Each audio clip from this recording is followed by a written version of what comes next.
All right, welcome back to the channel, guys. We're gonna give you a little bit of an update on the IT490. We've got a couple things going on here. Let's talk about it. We've got our head off. We've got, ooh, the whole clutch side is gone. And wow, what's happening?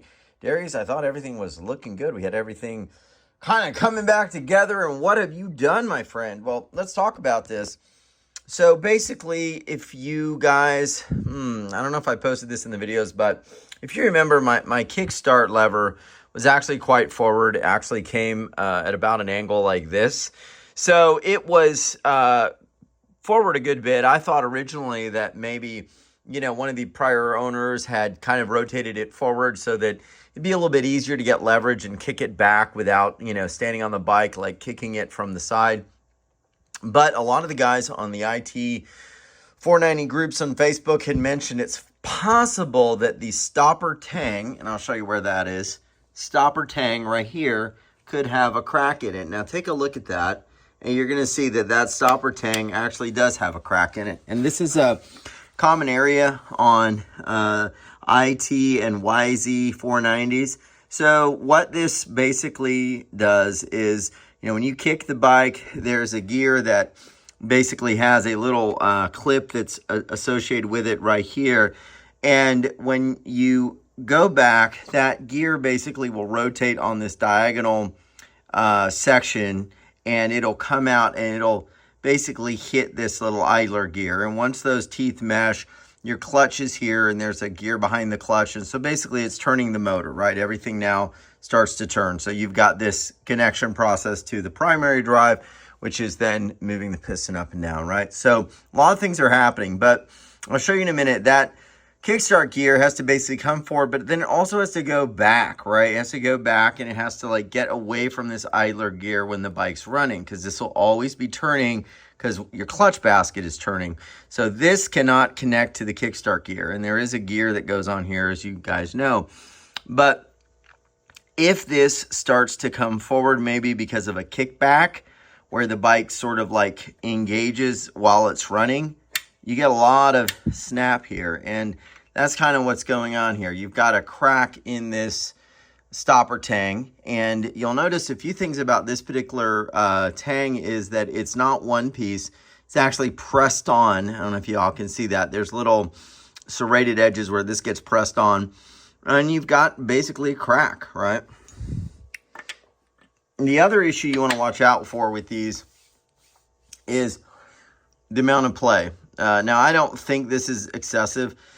I think based on like idler gear and stuff, this is pretty standard. It may be slightly too much, but if this starts to get hollowed out because you've got, just a tremendous amount of force kind of coming down on this as you're kicking, it'll start to hollow out or mushroom out this case. And I believe at some point they may have put in a steel insert, but right now, as you can see, this is aluminum. So like you got a lot of force, you've got a lot of pressure, you've got potential kickback issues, which then break this tang here. And you don't have sort of a ratchet system like some of the newer YZs have, like over there. And they have almost like a fail-safe that'll basically make sure that gear cannot turn. So why am I doing all of this? Well, I guess that's the whole backstory to this is the reason I'm doing all of this is because this Kickstarter was creeping forward. And then as I sort of started looking into it, I realized, okay, yeah, the tang is broken. You guys see that. And so what do we do about it? Well, let me say the first thing I'm going to do, of course, is try to find another one of these. And it looks like I have found one.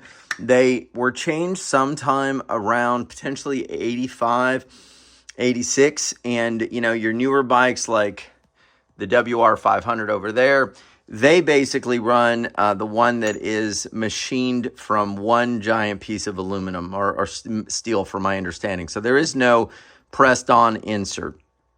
So it sounds like I have, and it's on the way. I'll let you guys know. It sounds like I have a new one coming, new old stock. They're hard to find. This is a real sore spot on these bikes, and it sucks because if this thing goes bad or this tang breaks off and gets into here, I mean, you're pretty much cooked. So we'll talk about that in a minute. So why is the head off? Because we have a couple issues. The other issue is, as this gets used in ridden and started, you're going to just keep putting pressure on this starter shaft, even the new one, and that can oval out or open up this recess in the case. So having less compression of like a 125 with the compression release or whatever, is going to minimize the amount of force that's put on this. And that's going to keep it from actually getting worse. Also, it's just going to save your internal. So head is going off to get a head mod, also to improve the combustion chamber squish and angle and all of that, and also a compression release, which should help save this little section here from getting beveled out. One thing to note on this bike, which is pretty cool, this looks like it's an original piston. The only marking I could find was this little arrow going forward, but I could not find anything in terms of like 0.25 over, 0.75 over, 0.5 over, nothing. So it looks like an OEM piston, OEM, everything. So it's pretty sick. And that's kind of what I thought looking at some of these bolts. Let's go now over to, let me fix my camera here. Sorry. Let's go over to my bench. I'll show you kind of what's going on as well. We're going to take the shaft over here, kind of show you how this all works. Let me set up the camera. I'll be right back. So the newer bikes like the WR, which is a 92, and I think perhaps the 85, the 86, 87, 88, 89 YZ490s, they've got a different setup. They've got basically a forged Kickstart shaft with the tang. It's all one piece, and you're certainly not going to have this breakage. This breakage is causing it to spin forward, spin forward, spin forward. Problem with that is a couple things, right? Takes tension off the spring, because as that starts to creep forward, there's going to be less tension on the spring. Spring is actually important because this gear actually has to get out of place. And let me show you how this works really quick. All right, so basically, you've got your shaft right here, and you've got your tang that's broken. This gear basically comes in like this, and you're going to see how it fits in. Okay, so let's move it away from the tang. It kind of comes in, actually not like that. It's going to come in kind of more like this, right? So there's a recess in the case, actually like a hole, an insert where this will pop in. And then what happens is when you decide you're going to kick this thing back, let's say you're kicking it back this way, you pull that Kickstarter out, you come back. This in the case actually starts to rotate this forward. See that? See what I'm doing? Watch my thumb. So I'm rotating it, and then now you kick. Now when you kick, this is engaged with the idler gear, and then when you let go and you let this thing come back up, well, what happens? This now will start to come back in, right? So it's basically like this. Kick, comes back in. So really important that the spring has adequate tension on it so that the spring actually springs it back, and then this comes back into the position where it's away from the idle gear. Another thing that happens on these is these springs break, and you can see the spring looks pretty good, and it'll fit in here basically, right? Let me see where the hole is. It'll fit in right here. You see that hole? It fits right in there, right? And then there is a washer that goes in before that. So let me do that just in case anyone's putting these back together. These are unavailable. They were used on a number of bikes from what I can see, so you might be able to find one if you miss it. But basically this goes in here like this, and it fits into this hole. And then the last thing is you put this plastic piece, and this plastic piece basically keeps it all in there. But what happens as well is a lot of tension on the spring causes this little tang on the spring to break off, because it keeps digging in to this little section here. So some people like Robert Fish, who's been helping me, he actually runs a company called Racer Fish. Good stuff. He makes a lot of vintage parts. Check them out. Little shout out to Robert. Racer Fish, good company. Racerfish18c at gmail.com. He made some really nice parts, like, for example, the hook, the little insert, the little attachment on the base of the cylinder. It's like a little bracket that your pipe spring hooks into. I think he actually remakes these. I don't know if this is available from Yamaha, but once this gets kind of a little bit bowed out, it's not going to stay in place, going to allow that spring to potentially pop out. So it needs to be tight. Mine's pretty tight. So my point is that one of the things he suggests and others is kind of beveling this out. I'm not sure. I'm gonna double check how that works, but that's what's going on with that. So it's very important that all of this stuff works. Another thing that can happen is if these are not parallel and these start to kind of get pushed in this little clip, this is the piece that actually fits into the case. So if this gets pushed in, then you've got a little too much play before this actually starts moving. That can cause an issue. Now, these are like 2 for $20. So I would definitely replace this, and I plan on doing that. So anyways, the long and the short of it is that we're getting another one coming in. These are extremely hard to find.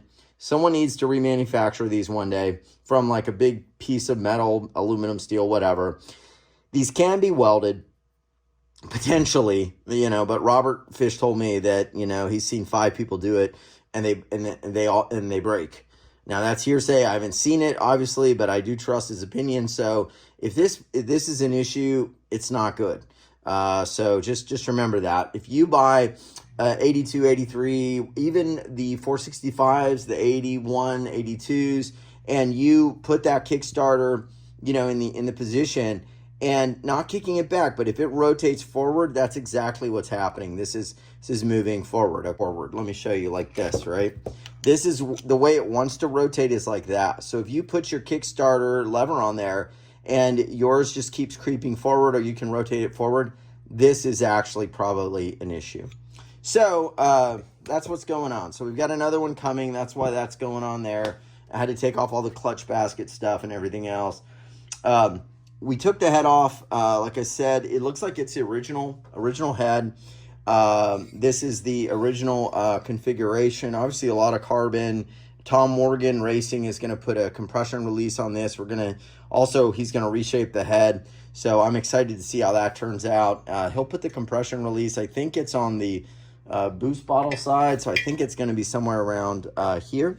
So that's what's going on there. The last thing I kind of wanted to, give you guys an update on is another issue. And that is when you've got these older, going back to this Kickstart issue, when you've got these older gaskets, seals for the Kickstart lever, Kickstart shaft, one of the things also that can happen is they get worn out, they get dried out. You're going to see if this is optimal, right, and this isn't worn out or your case isn't beveled out, you also want this seal as tight as possible. Look at how much movement we're getting here, right? Look at that. So as that seal gets older, that little bit of movement actually also can cause a misalignment from your idler gear to this Kickstart gear. And so those things added up, also with the issue here, also with these with this clip being worn out and these not being parallel, and this not being super, in spec, and maybe this breaking off, or the whole thing kind of like constantly shifting forward like mine was, okay, like this, right, where it just keeps going forward and forward, and then eventually it's hitting the case. Now what happens? It kicks back, and it smacks the case, breaks it, the gears misalign, cracks your case. This is just what happens with old bikes. So my decision was, I could run it and say, you know what, it's been fine for all those years. Everything should be great, but I just decided, hey, I'm gonna go in and I'm gonna make sure I can set it up right. And just to give you guys a little bit of explanation here, this is the difference between the YZ490 lever and then the pre-80 whatever, I don't know. This is the IT490. I don't know if the YZs use this version forever, but this is the WR. They put a bend in it. Pretty interesting. And, I'll just make a little cute note here. I always thought that the KTMs had the longest Kickstarter. And, the KTM 550, KTM 500, KTM 440 all use the same looking Kickstart lever, if you remember, right? So check this out. I just want to show y'all. So I'm going to line up the YZ IT490 here. Look at the difference in length here. Hold on a second. Let me show you guys. Put that there. Look at the difference in length. Look at that. Whoops. That's a good 1.5 inches, maybe even 2 inches difference. I mean, they look very similar, but wow, what a long lever. What a long lever. It's so funny. So anyway, yeah, that's why I thought, well, maybe the guy rotated or whatever, but that's the thing with these old bikes. You kind of have to be careful. The actual forged design, because there are some from the 250s that use this forged design. Like, they moved back and forth between forged and pressed a lot.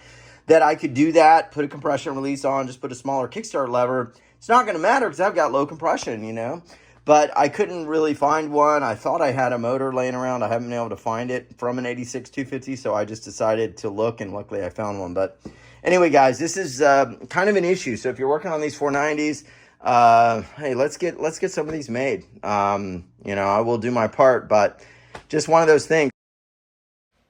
And this is basically a picture of what they do with these cases. And this is kind of the setup that the modern YZs have. They have kind of like this stop ratchet and this little hook that basically will actuate like a ratchet that will basically force release the gear if it kicks back. And so the name of the company that does this is Lindsay Machine Racing. I believe they're out of Utah.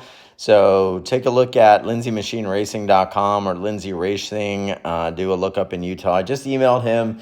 Not that I'm going to do it, but I was just curious for everyone else. But that's kind of the better setup until we have somebody actually remake these shafts. But even if they remake the shafts, there is a little bit of a design issue there where you may have an issue. There's also Eric Gore used to do this, and I think a gentleman named Eric Wiedemeyer used to do it as well. So, dig around. But as I said, it's just one of those things, we got to watch for, and hopefully it all works. And we'll see you on the next one, guys. Hopefully this was informative and kind of covers some of the things I'm learning about these bikes. Every one of these things has their own little flaws, their little design issues, the part shortages issues, and then you add in the wear and tear and kind of the age and mileage, and you're looking at a whole other set of issues that the engineers may not have foresaw, or foreseen. So it's just one of those things. You gotta deal with it if you want to play the game. Thanks, y'all. We'll see you soon. If you like this kind of content or you want some more of these tips and tricks, hit like and subscribe. Got a lot of them on the channel.